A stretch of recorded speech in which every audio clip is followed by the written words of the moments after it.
Hey, what's up? Like, totally time for 90210. Well, hello everyone. Welcome back to the 90210 show.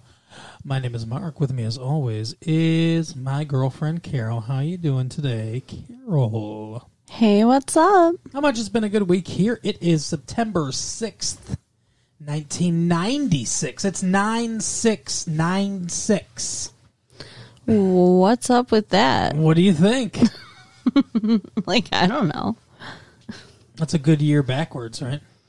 But it's not 9696. It is. It's 9696. It's 1996. Oh, September 6th. I get it. What the fuck? Wow. Yeah, you know how they have that little, like, apostrophe and then 96? Because it's the year 96? Uh-huh. Holy shit. Shut up. In case you ever thought that I was into smart women. Hey, now. I'm fine. Mm-hmm. I've had my coffee and everything. You're definitely fine. Hey. Anyway, we watched 90210. Yes, we did. And what an episode it was. What an episode, Carol. Why don't you tell us all about it? Okay, so we've been waiting. Mm-hmm. We've been waiting for a couple things. And those couple of things are happening. I guess. I'm trying to think what the second thing we've been waiting for is. Okay. I know the one thing we've been waiting for a girl like you. Brenda went with Stuart. Okay. It leads to the thing we're waiting for. I don't know what you're talking about. Okay. Anyway. I'll explain, but I don't want to ruin the whole thing. Okay. All right. Yeah, don't ruin it. Okay. So Brenda... Start with where we're going to start with. Where are we starting? Brenda's storyline. Okay. is going with Stuart. Camping. No, not camping. Stuart. She thinks they're going away just for a regular romantic weekend. To Palm Springs. To the spa in Palm Springs. Like, that sounds awesome. Stuart's back for some reason. Yeah. He was back last episode, like... At the end. Yeah, explained away that he was in Brazil.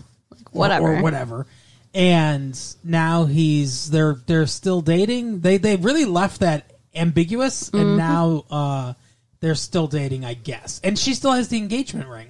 Yeah, and she's wearing it on her right hand. Right. Oh, don't worry, it's my right hand. Like, what, lady? Come on. And, there's more freaking corny humor happening because as they're leaving... They don't know how to write good humor on this show. But as they're leaving... First of all, when he arrives, they do this weird thing. Oh, yeah, they audition for a porno together. Like, hey, are you selling vacuums? No, he says, hi, ma'am, would you like to buy a vacuum? Yeah. And she's like, oh, I don't know. And he's like, well, let me audition it for you, or try it out for you, or whatever. And he gives her a kiss, and she's like, good suction. It's ridiculous. Yeah, it was pretty bad. And then when they're leaving, there was a saxophone player in the corner. Jim says to Cindy. Yeah, go ahead. Sorry. With the hell? You know how porno music is. Yes. Okay. Anyways, as they're leaving, Jim says to Cindy, "Should we get our plane tickets now? Like, because he's thinking they're gonna get married. Let us know if you get married." He says, "Whatever, Jim." So it's like Jim Walsh's only line in the entire episode, by the way. So instead of driving to Palm Springs, they drive into the desert. Yeah, Big Sur or whatever, I don't know. To go camping. They go to Vasquez Rocks, where they filmed the Gorn scene in Star Trek. Is that where people go camping in California? In the desert? Yeah, pretty much. Because, like, here in Michigan, if we go camping, we go into the woods. Yeah, well, we don't have deserts. But, I mean, between a desert and they don't have woods. And the woods, which one seems more friendly for camping? Well, here's the thing. They do have woods in California, just in different parts. So Southern California, it's a little harder to find the woods. But Northern California, you can go. I mean, they remember they did go camping in a cabin one time. And Dylan almost drank, and Brandon almost died. So, exactly. And there's, like, the redwood forest. Sure. But he decides we're going to drive through, desert death area where there is nothing. That's what the sign said. Welcome to desert death area. Exactly. They're very close to that spot where Brandon has all the bodies. They just don't know it. Right. Yeah, exactly. So Brenda's like, oh, okay, I guess I'll deal with this, but she doesn't seem happy. He was like, let's go camping. Before we go to the spa, we're going to go camping, and we'll see the stars and all this bullshit. Yeah, I guess he's trying to be romantic. It's his big plan, yeah. And you don't spring camping on someone. No. Does she have camping clothes? I am sure she does not. So she's cold. She wants to go back to the car to get her sweater, and out of habit, because, she lives in the city, right, not the desert, she locked the door. Mm-hmm. He's the one that left the keys in the car, by the way. Yeah, he was driving. So why he gets so mad at her, I do not understand. That is not her fault. Well, here's the thing. So they're stranded in the middle of the prairie, the desert, whatever it is.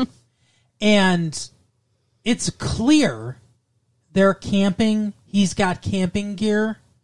It's clear he is terrified that Jason Voorhees is going to find him. Right. And try to kill him as revenge for his dad somehow getting away from him. Exactly.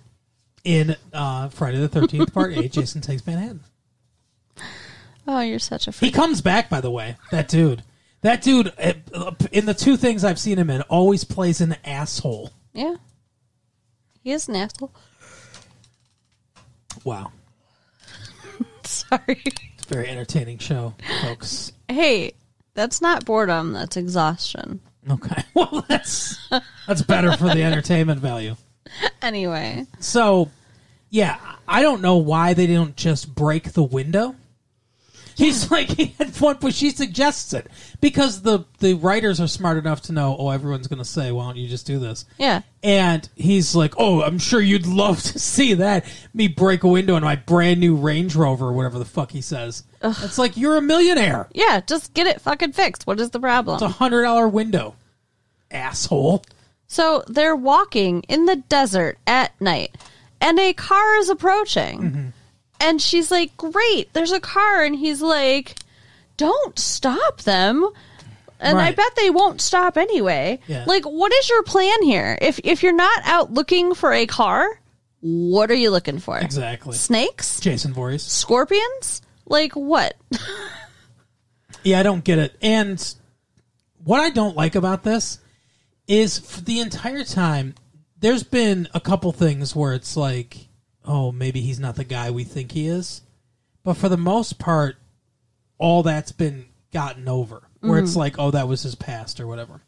And they really present him in a really good light. He's romantic and thoughtful, and he loves Brenda and all this other stuff and everything. And then he just fucking on a dime turns into an asshole. Yeah. And it's very unbelievable for his character. And this is like... It's not a character we've gotten to know a lot, but we know enough to where I was like, this rings completely false. This is like a different character. I guess. I mean, I still think that there was a time when he was kind of an ass to her before. I can't remember the details. So there was a time when Dylan was kind of an ass to her. Dylan's been an ass a lot of times. Yeah. Dylan is kind of an ass. Like, I wouldn't be as surprised for Dylan acting this way. Dylan wants... What's Kelly gone, apparently? Yeah. So... He hates living with women. Yeah, because that's kind of what drove him and Brenda apart. One of the things, yeah. Well, and he hasn't really lived with a woman his whole life because his mom, his dad got his mom to move away. Yep. That's a very interesting way to say that. his dad got his mom to move away. Well, no, because he paid her all that money to leave. Yeah, I understand. I don't know. Okay, so they get a ride. Now, he doesn't want to leave the car. Right. But he won't break into the car. He won't break into the car. What does he want to do? Take a gun and like sit outside the car and guard it all night? I don't know what his plan is, but Brenda's like, I am not going by myself because, it's a dude, a creepy kind of dude. And hauling chickens in the middle of the night. Yeah. I mean, that seems like, the setup for the beginning of Texas Chainsaw Massacre or something. Exactly. So a movie we talked about and watched on this very program. That is true. So he gives them a ride, and they're at a hotel or a motel or whatever. And Holiday Inn. Stuart continues to whine and moan and bitch like a little baby. Yeah. Because like a little Stewie. She says, like, you're the one who wanted to stay here. And he's like, oh, it's, awful. And, the bed's too small. And she's like, I'm allergic to cats, he says. What? I'm allergic to cats. He's allergic to cats. I don't get it. The night lady had a cat or whatever. A bunch of cats. And he's allergic to them. And she's like, well, there's not going to be any cats in here. I thought you were making a pussy joke. And I was so confused. Wow. Well, he does sleep on the chair. Yeah, there is no loving going on. But Brenda even says, why don't you just snuggle up in the bed with me, you know? Yeah. And he's like, nah, I'm on the chair. Fucker. But he doesn't. So when they get back to the car in the morning, it's stripped completely. It looks like gremlins attacked this car. It's like, this is hilarious. More than stripped. There's like 3 bolts lying on the ground. Right. And maybe half a chassis. So I've never seen a car more destroyed in my life. I mean, that's the most unbelievable thing. Yeah, what? Like, did professional mechanics come and steal the stuff? And I mean, how is it so expertly taken apart? And they left it in the desert. It would have made more sense for them to strip it like that if they took it somewhere. Sure. But they don't have all those tools that they need to strip a car like that out in the desert. Those are not portable. That's like, let me steal it and take it back to my shop. Yeah, if there was a camera on there, it's just like, there'd be floodlights on the car and like generators in the corner, like pneumatic drills. Oh my God. So, yeah, it's ridiculous. Yeah. Yeah, that happened to my car one time. It wasn't completely destroyed like that. One time, I didn't know it at the time, but my alternator died, which apparently powers your car pretty much. But I was driving on the freeway, and all of a sudden it just goes. Oh my God! And so I had to pull off to the side. So I had to walk. I walked probably, I don't know, like 6 miles from where I broke down back to where I could call somebody. And called somebody, it was raining, like it was pouring rain the entire time I was walking. I didn't, I had no way to communicate with anybody. Finally got to a payphone. Like I said, after like 6 miles, called somebody, they picked me up. And they said, do you want to go back and try to do something with the car? And I said, not tonight. It's raining. It's late at night. Let's just go back in the morning and we'll figure out what we can do, try to get it towed or whatever. And came back in the morning, and the window was broken out, and change or whatever was stolen from the inside, and the tires were taken. That's all they did. They took the tires off. They broke a window to steal change? Yeah, and then they took and I wish I had left the car door open, so I could have just opened it, and not because it cost money to get that window open. Like, take the change. I don't give a shit. Because I had nothing else of value in that car. Did you even steal the radio? No. But they stole the tires. And I remember when I got it towed and everything, and I was talking to a cop, and I was like, it's so weird. I'm like, tires can't be that. He's like, he said to me, because it was near Detroit, right? And the cop said to me, he's like, that's like finding a $100 bill on the ground to a crack addict. It's like, that's what they do. They'll grab the tire, they'll sell that to a chop shop so they can resell it. He's like, that's a vial of crack right there. That's, you left 4 vials of crack lying around. Right. For them. Wow. But yeah, whoever stripped this car I mean, everything was gone. Yeah, like, you guys don't even understand. It was... you could see through the frame. Yeah, exactly. There was maybe 100 pounds of metal left on that car. Yeah. So, and of course it's Brenda's fault, right? Because she didn't want to go off with rapist chicken dude. He left the keys in the car. Never once does anyone mention that. It's always just Brenda locked the keys in the car. Why was his door locked? Yeah. Yeah. Valid point that is never brought up. So they get a ride back to his dad's house. And not his dad's house, to the spa, because he's meeting his dad at this resort in Palm Springs because he wants to present some idea to him. Okay. And so he's asked for a morning meeting. I guess maybe they live out close to that area or something like that. Maybe, I don't know. Or the dad was just at the spa, but they're in Palm Springs, quite a bit from about probably like 2.5 hours from Beverly Hills. So his dad's giving him shit for being late for their meeting. Right. And he blames Brenda. Of course. Well, Stuart does. Yes, Stuart's like, it wasn't my fault, Dad. Yeah. It's like, well, then whose fault was it? And he kind of side-eyes Brenda. You can see him making the decision. Do I throw her under the bus or not? Is she going to say something? And he was like, well, Brenda locked the keys in the car. He's like, why don't you tell him, Bren? And then she goes off on both of them and hoofs it to a payphone. Yeah, she's like, you're both assholes. Oh, and you yell at your son and never give him a chance and call him an idiot. And then the son tries to say, Stuart starts to say something. And he goes, no, you are an idiot. And then she threw the ring at him. Yeah, and it lands in the pool, and Stuart starts to go after Brenda, and his dad's like, "You gonna get the ring? Just gonna leave that as a tourist attraction or whatever?" Yeah, yeah. Jason Voorhees needs to come for both of them, right? So she calls who she thinks she's gonna call Kelly, but because Kelly's staying at Dylan's, right? But Kelly is not there. Yeah, we'll get to that later. And Dylan answers.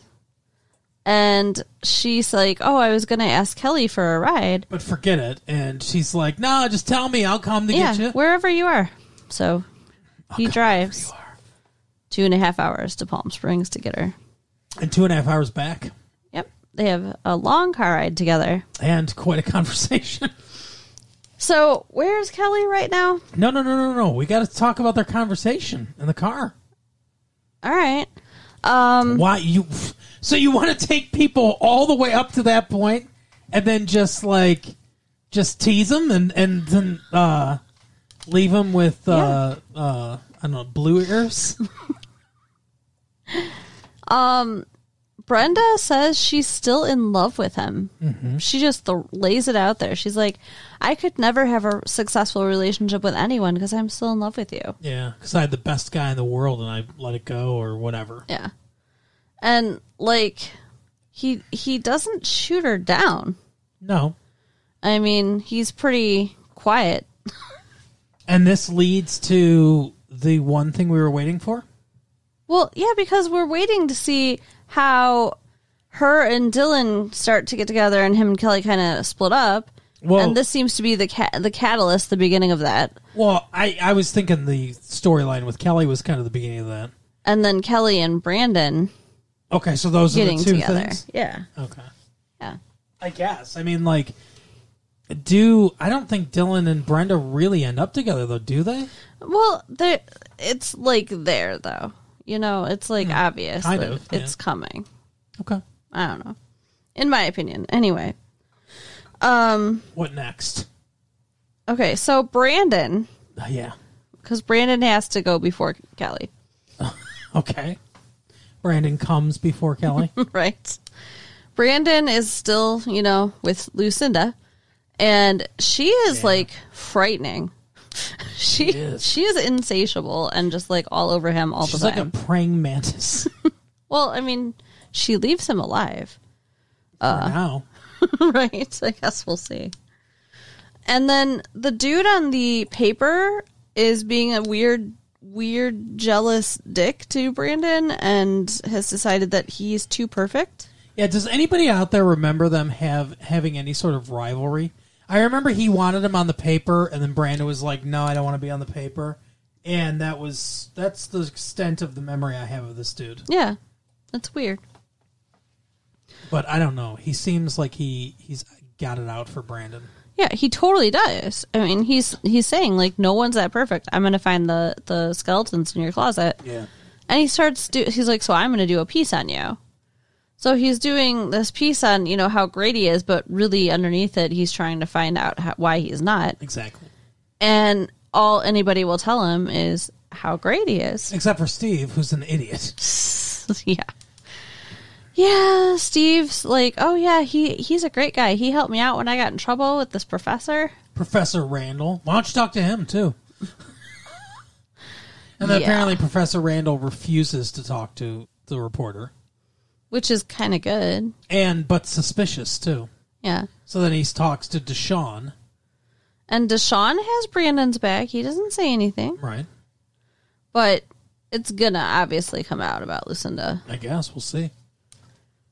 And in the meantime, he's expected to bring a date to some function, and he doesn't because she's a teacher, so he's not going to bring her, and he doesn't want to try to, like, date somebody else. Mm-hmm. There is a very uncomfortable and weird montage at the beginning of this episode of Brandon getting dressed and her, like, assisting and dressing him. The fact that she's older makes this even creepier.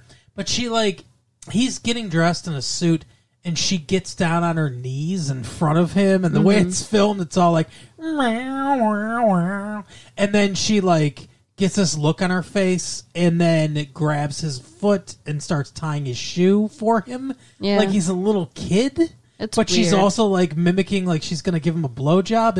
It's really weird. Yeah, the whole thing was very weird. And it seems like they stop in the middle and have sex. Yeah. And then he has to get dressed again. Like, what the fuck? Right, she's got to tie those shoes again. So, yeah, it was very weird. Behind his ears. So, I've lost my train of thought now. Help. Okay. So, Brandon can't take a date to the thing because he's dating her and they have to be secretive about it. Yeah. Oh, and these old ladies are hitting on him. Sort of. Because he doesn't have a date, so that was weird. So somebody suggests, or more than suggests, was it the chancellor or the dean or whatever's you better bring somebody next time. Well, that's what the implication is he should have a date, which is weird to me. He's coming to these functions on behalf of the committee to make suggestions to improve the college. Mm-hmm. And he's, presenting these different ideas to people and stuff like that. Why does he need a date? I don't understand. I don't get this. Yeah. It's very strange. But Lucinda also... they might as well be like, well, Brandon, if you don't bring a girl, everyone's going to think you're a fag. Yeah, basically. That's kind of what it seems like. But Lucinda suggests he brings a beard. Yeah, she does. She says that. Yeah. She's like, why don't you get a public girlfriend? Yeah. So, he goes and asks Dylan and Kelly if he can borrow Kelly. Well, because Lucinda suggests Kelly. Because Kelly is in Lucinda's class. Oh, yeah. On feminism. And he says something... well, this is a different storyline, but Kelly suggests that Lucinda meet Dylan, which we'll get to later. But they're talking about her, and Lucinda says, "Oh, she'd be the perfect one because she's real charming and a nice person and all this stuff." And she goes, if you don't think that Dylan would find it weird or whatever, and he's like, "I don't know, he's a pretty open guy." So yeah, so he asks, and they agree. Yeah, there's a little, I don't know, there's some weird, back and forth between them all about it. But, considering Dylan's suggesting fucking Donna, I'm sure it's fine. Right. So that's where Kelly is. Kelly's off with Brandon, completely charming the pants off of everybody. Yeah, and the the chancellor who they went to meet, the one whose daughter eventually gets obsessed with Brandon. Yeah. But apparently he's a Nobel Prize winner. Yeah, that's pretty cool. So, yeah, Kelly's very excited to meet him, and she is very charming to him. Yeah. Well, and she's also pretty, so that helps. Well, yeah. So at the end of the episode, they're all going to a party that Donna and David are throwing. Correct. So eventually that's where everybody's going to end up. But like you mentioned before this, Kelly had suggested to Lucinda that she meet Dylan. Yeah. Because Lucinda is working on a documentary that started out as her thesis, but now she wants to turn it into a real film, and she doesn't have the financial backing to do it. It's like a comparison of this tribe of women, well, the men and women, but the focus is on the women in the tribe. I believe they're South American, like a indigenous South American tribe that's sort of like untouched, you know. And she has films. She went to visit them. She lived with them or studied them or whatever for a while. And she has film of them, and it's like a comparison or a juxtaposition or whatever between how they live and our, you know, more modernized society and things like that. But she, like you said, she doesn't have the backing to get it. She tried the NEA, which is, for those of you not aware, is the National Endowment of for the Arts, and they turned her down. And, you know, I gotta say, it sounds kind of fascinating. The total point of the film is that the more civilized the society, the less they value their women. Which makes a lot of sense, actually, if you think about it. You think? Yeah, because in a primitive society, because they don't have creature comforts and things like that, right? So their main motivations are going to be family, like having people to farm, having people to hunt, so to provide for basic needs, food and stuff like that, to provide for shelter, to provide for security, and to pass their genes on. Like all those things are going to be, the big things they want to do. And when it comes to being able to pass their genes on, they need women. When it comes to like the farming and the security of their area, they need women. And so it's like, the women would play a very like vital role in society. And the more, quote, civilized we get and the more creature comforts we have, the less I think there's an emphasis on, you need to have kids or you need to be with a woman or whatever. And I think it does kind of take... the farther we get from traditional, and I'm not saying that everyone needs to live traditional gender roles or anything like that, but the farther that society gets from traditional gender roles, I think the less importance it puts on women. Yeah, that makes sense. At least in positive ways. Women are obviously highly sexualized. Right. Which they sort of allude to, because they're talking about how sex is power and all that stuff. Yeah. Yeah, she was talking about there's some tribe or whatever where they're polygamists, and the guy will have a wife to do the cooking and a wife to do the cleaning and a wife to run the errands, but the only one that's treated like an equal is the one that shares his bed. Yeah. Why would you have wives that don't share your bed? I don't know. Like, that seems more like their servants than actual wives. They might just call them wives because... my guess is, and I don't know if this society actually exists, right? But my guess is, if it's like one of those untouched societies and stuff like that, then there's more women than men for some reason, and the women probably because of whatever like gender like roles that they have can't really maybe make it on their own supposedly, or they don't think they can make it on their own, so. A man will take several on to quote unquote take care of, or to be able to provide food for, or whatever. And if they're not sharing his bed, they might just call them wives because he's providing for them, and then they do these things, these different jobs in exchange for that. But the only one of them shares his bed, and that's like the actual wife. That would be so sad. I mean, just like to be in this like loveless marriage, you never get to be with anybody else because you're married, and yeah, that's weird, awful. Anyway, back to 90210. Right. Andrea, I don't think anything happened with her this episode, really. No, her and Jesse are still. Oh, she loans out her dorm room to Steve. Oh yeah, yeah. Steve has moved into Andrea's dorm room. She's staying with Jesse during the week, and then on the weekend, she's going to come back, and he's going to go to the frat house. And she could lose her nice little, like, sweet dorm room if it's empty. Mm-hmm. So that's why she agrees to let Steve do it. But she's very hesitant. She's like, I don't want it to be like a keg party place and stuff. And the first time we see him, he's got his feet up on the desk, and he's got a Playboy in his hand. Yeah, that's not cool. And then the RA, who is suddenly a female, whereas the RA in the beginning was a male. Yeah, he shot himself. So, he's dead now. What? He shot himself off camera. He's dead. Okay.